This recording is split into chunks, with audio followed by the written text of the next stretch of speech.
Presentamos A Fondo con José Ignacio Beteta. Análisis económico, análisis político en A Fondo. Este programa llega gracias a Black Coffee, el sabor y aroma del mejor café gourmet del Perú. Amigos, buenos días.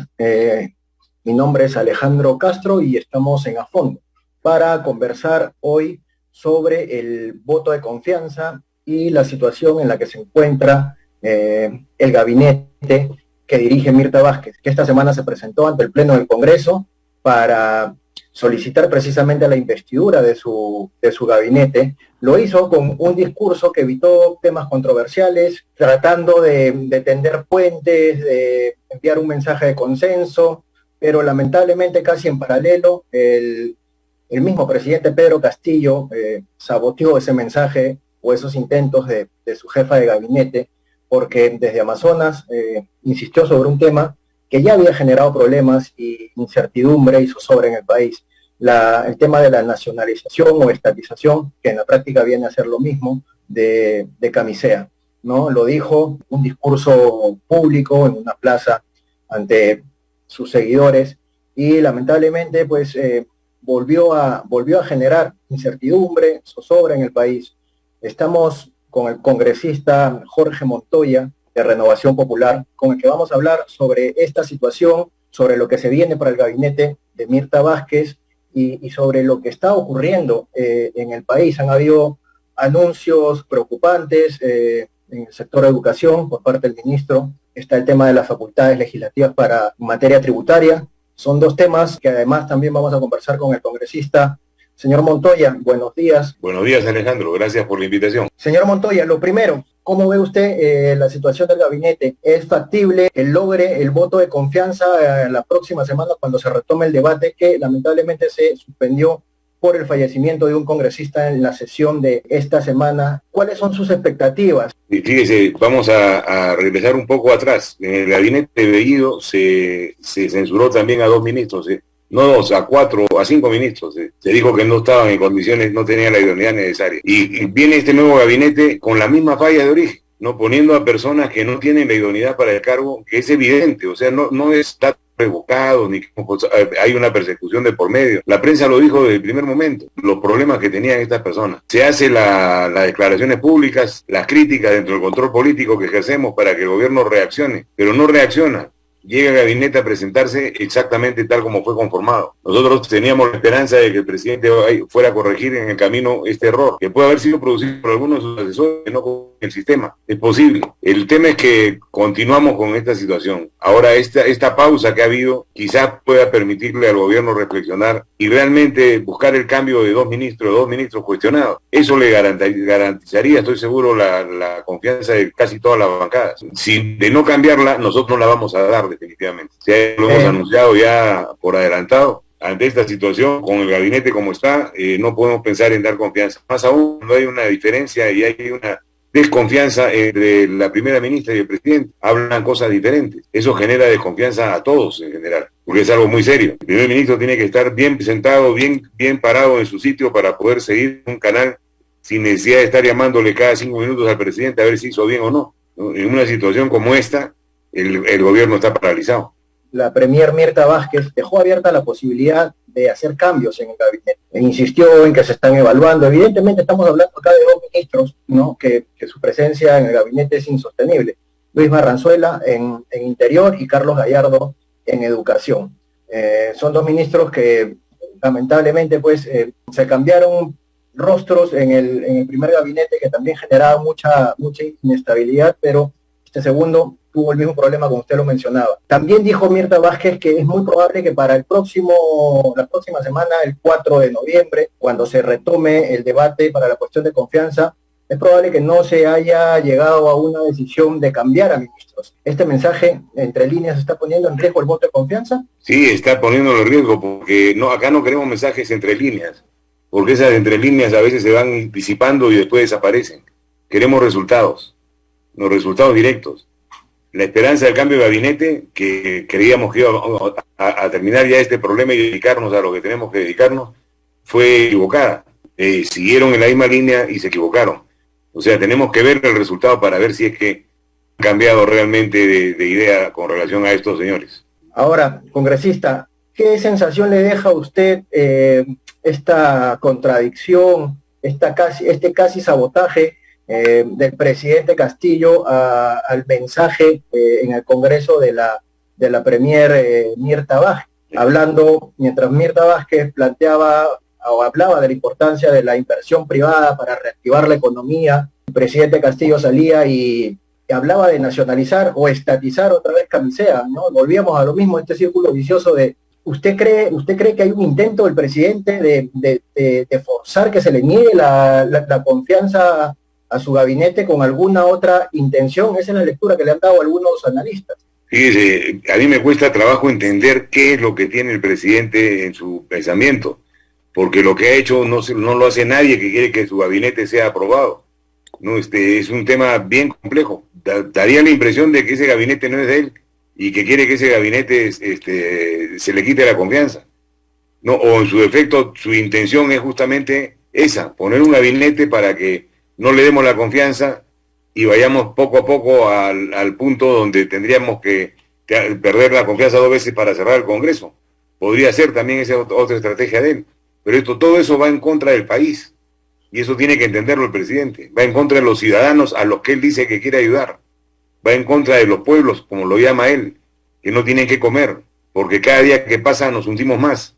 Más inestabilidad con esto que ha sucedido. El dólar volvió a subir, las inversiones se volvieron a parar. La gente dice, con este país ya no creo, me voy. Ya pasa la tolerancia aceptable. Entonces, esas son las cosas que no se entienden realmente, salvo que haya un objetivo, como digo, que sí lo tiene definido y nosotros no lo conocemos. O no queremos darnos cuenta.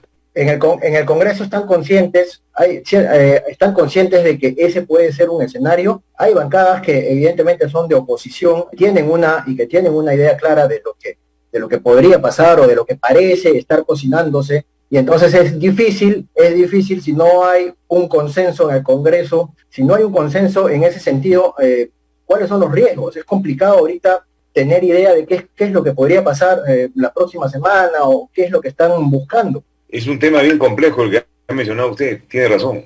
Tenemos bancadas de todo tipo, no tenemos bancadas que hablan por principio independientes de cualquier otra decisión, otras que esperan recibir directivas para poder actuar, ¿no? Entonces es difícil poder encontrar un consenso general en el Congreso, eso es real. Menos sabemos que hay 3 bancadas que no le van a dar confianza, menos eso que se trasluce de los discursos de los congresistas que han estado declarando durante el debate, ¿no? Que son Fuerza Popular y Avanza País, además de Renovación Popular. Pero el resto tienen un lenguaje medio ambiguo que terminan de hablar y uno no sabe en qué va a terminar realmente el tema. Entonces, vamos a seguir con esta indecisión hasta el día 4. Ahora, yo espero que el gobierno recapacite, que se reúna la primera ministra con el presidente en vez de estar viajando, sentarse a discutir estos temas serios de a dónde quieren llegar realmente. Si quieren llegar a desestabilizar el Estado para generar un Estado comunista, que lo hagan y sabremos cómo defendernos y cómo terminar con ese tema rápidamente. Pero si quieren tener un país que sea gobernable, que se pueda ayudar a los que menos tienen, que se cambie la política que se ha venido siguiendo hasta ahora de cómo se distribuye el gasto y que esas cosas vayan en provecho de la población, estamos para apoyarlos. Estamos para seguir adelante. Esas definiciones tienen que tomarlas ellos, porque son los únicos que pueden hacerlo. No creemos en engaño, ni en maquillaje, ni en palabras bonitas. Estoy pensando, no creemos en esas cosas. El pueblo está cansado de creer en esas cosas, porque los han engañado 1001 veces. Ya no se va a aceptar ese tipo de respuesta. O hacemos las cosas o no las hacemos, pero claramente. Ahora, pongámonos en el escenario, congresista Montoya, de que llega el jueves 4 próximo de noviembre y el ministro Barranzuela y el ministro Gallardo siguen en sus cargos. No ha habido no han habido estos 2 cambios que se esperaban. El Congreso, o el Pleno del Congreso, le da el voto de confianza por una cuestión estratégica, digámoslo así. ¿Qué le corresponde a la oposición luego de ello? ¿Cuál sería el camino a seguir en ese caso? El gobierno no escuchó, no quiso cambiarlos o no los cambió en el momento que debían. ¿Qué va a pasar? Puede suceder lo que ha dicho usted, como sucedió en el gabinete anterior. Lo que haríamos sería seguir con los procedimientos que nos da la Constitución y el reglamento del Congreso. La interpelación y censura, como la que sea más rápida de aplicar. y con eso ejercitaríamos el control político directamente. Ahora, volviendo al tema que esta semana preocupa, el tema de Camisea, ¿no? Ha habido ahí un intento del ministro Franque, que la verdad no ha quedado muy bien porque ha hecho especie de traductor del presidente y le ha dado un nuevo significado a la palabra nacionalizar. Para el ministro Franque, nacionalizar significa masificar, ¿no? Cuando en ningún caso se le parecen, son dos cosas absolutamente distintas. El Congreso le va a pedir precisiones o a la Premier o al ministro de Economía sobre estas declaraciones del presidente Castillo. Para hacer una cosa de esa se necesita una ley, ¿no? Y nosotros no la vamos a dar definitivamente. Nos vamos a oponer radicalmente a hacer una nacionalización de esa naturaleza, porque ya es un tema vivido. Ya sabemos qué sucede cuando llegamos a esas situaciones. Lo hemos vivido en carne propia, el país ha estado en crisis por ese tipo de medidas.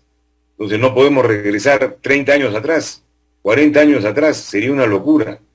Decía que no lo vamos a aceptar bajo ningún punto de vista. Y el gobierno tiene que entenderlo así. Esto no es una gracia, no es estoy aprendiendo a gobernar.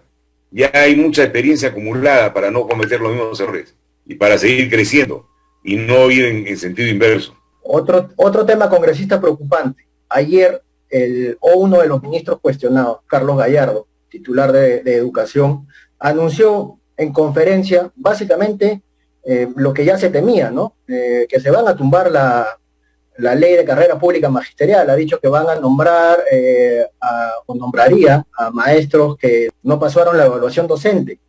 ¿Cuál es el mensaje? Vuelvo y repito, y a mí me preocupa.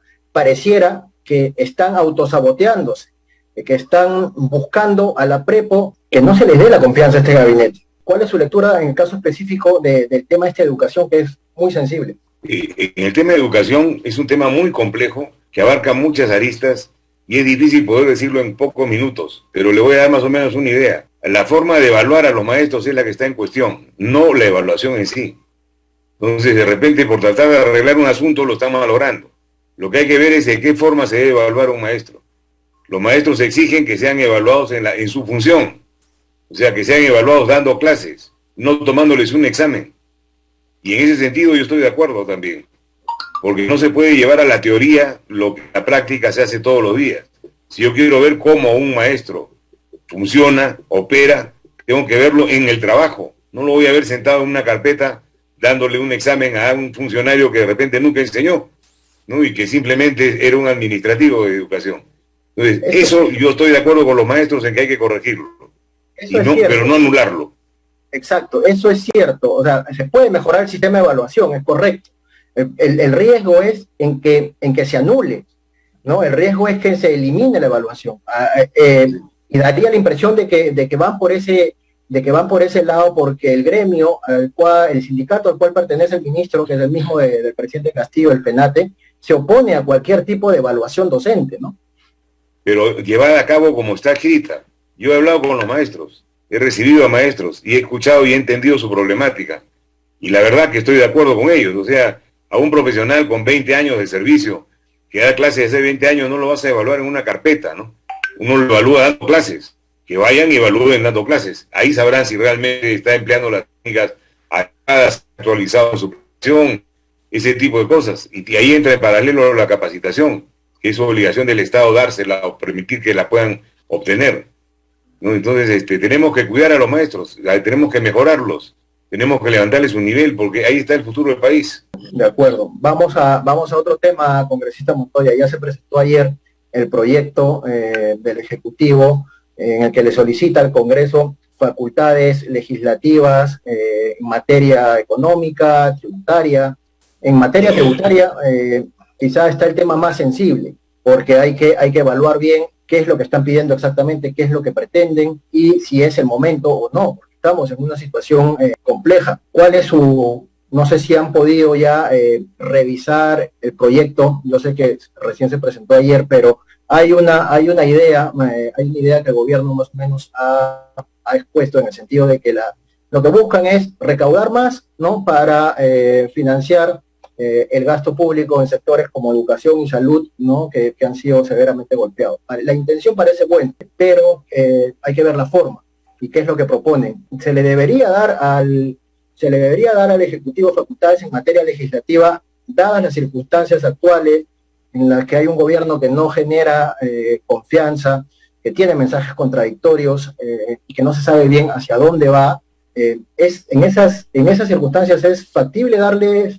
facultades en materia legislativa al gobierno. Fíjese, voy a empezar primero por lo que el gobierno dice, que para qué es que quiere aumentar la recaudación. Está totalmente equivocado.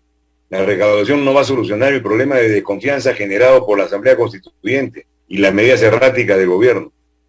Tendría que corregir ese problema y solucionar el problema de recaudación, porque las inversiones van a regresar, todo va a volver a funcionar de manera normal. El gobierno tiene que dar muestras de confianza, no pedir facultades para legislar. Eso es el problema que tenemos de fondo. Ahora, en cuanto a si se le va a dar o no las facultades para legislar, yo creo que ha sido bien atrevido en pedirlas en estas alturas del partido. Aún no le damos confianza a su gabinete. ¿Cómo se le ocurre que le vamos a dar confianza para legislar? Las cosas en orden. Vamos una por una. Primero veamos la confianza que se va a dar al gabinete si se le da.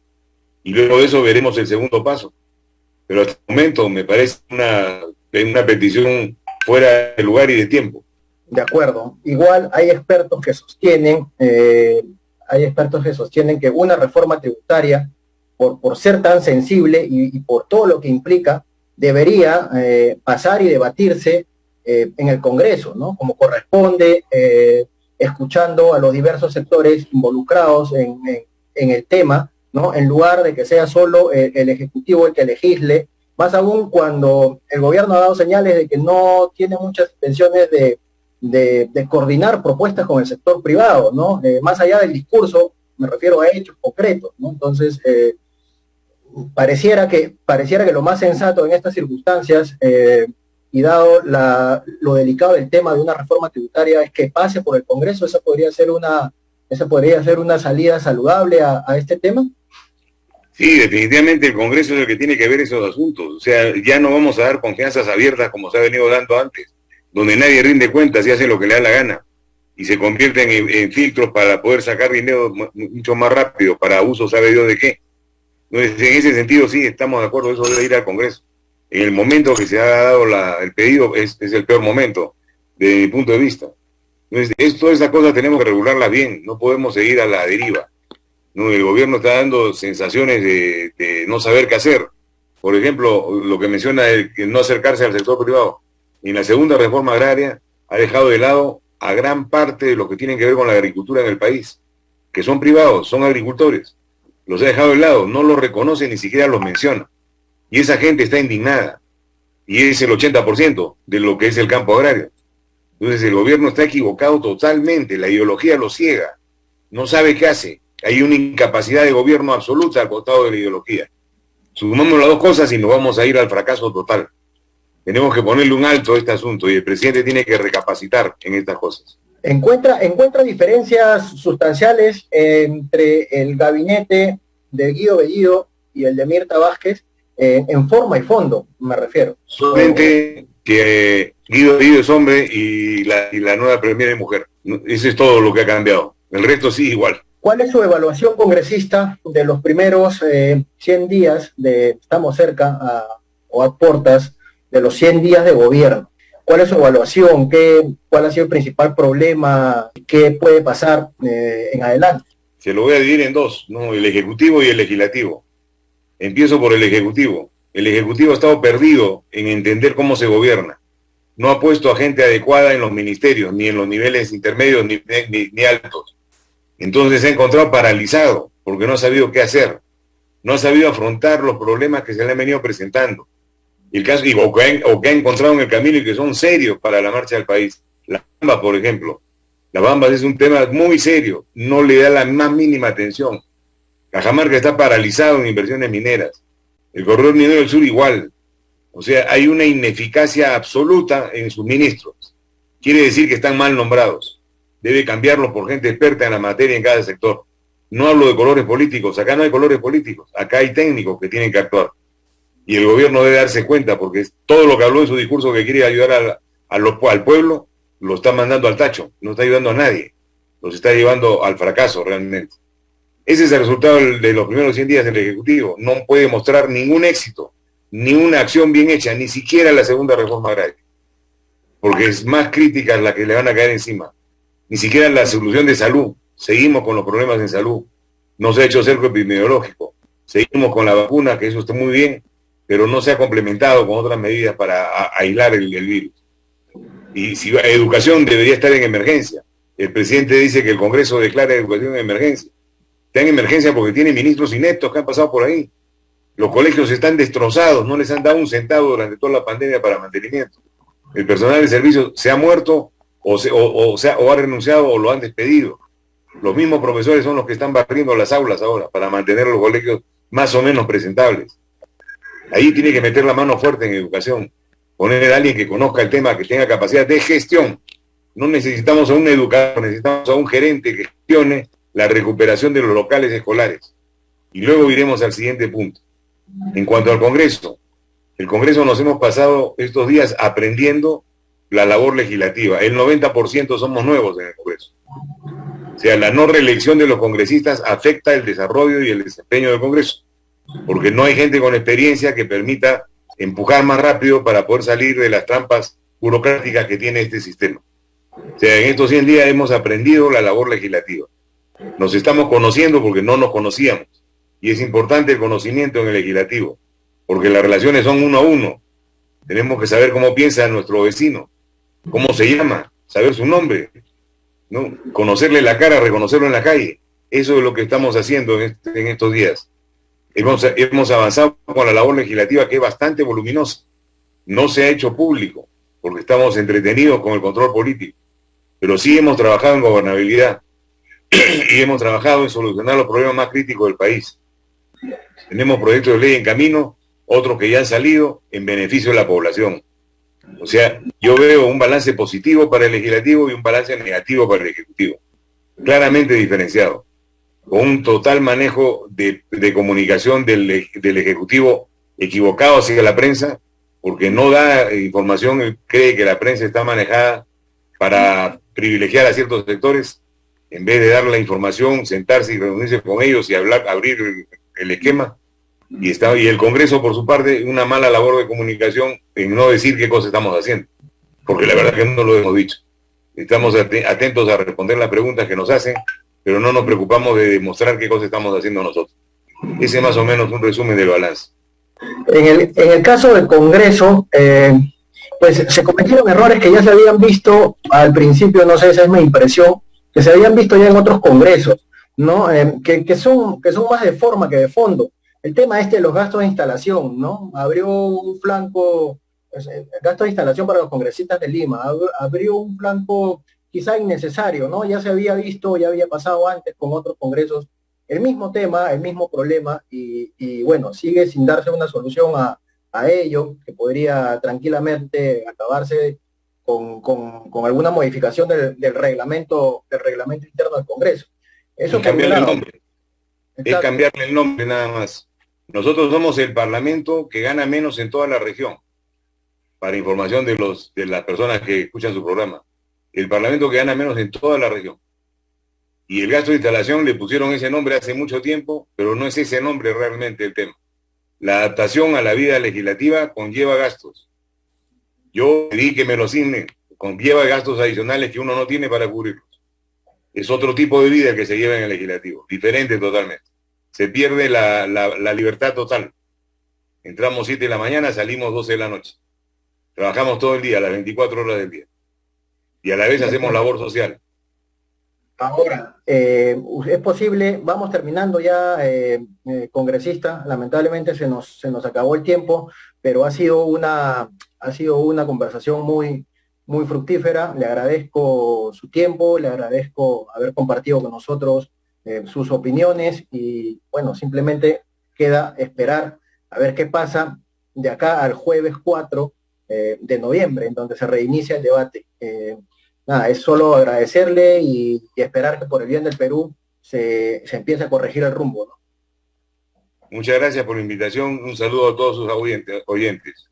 Gracias. Congresista, gracias. Hasta luego. Bueno, amigos de A Fondo, fue el congresista Jorge Montoya, que estuvo con nosotros analizando la coyuntura, y conversamos sobre el voto de confianza, los ministros cuestionados y lo que se viene, ¿no?, para el gabinete Mirta Vázquez la próxima semana. Agradecemos su presencia y nos reencontramos en una otra oportunidad. Muchísimas gracias. Buenos días. Hemos presentado A Fondo con José Ignacio Beteta.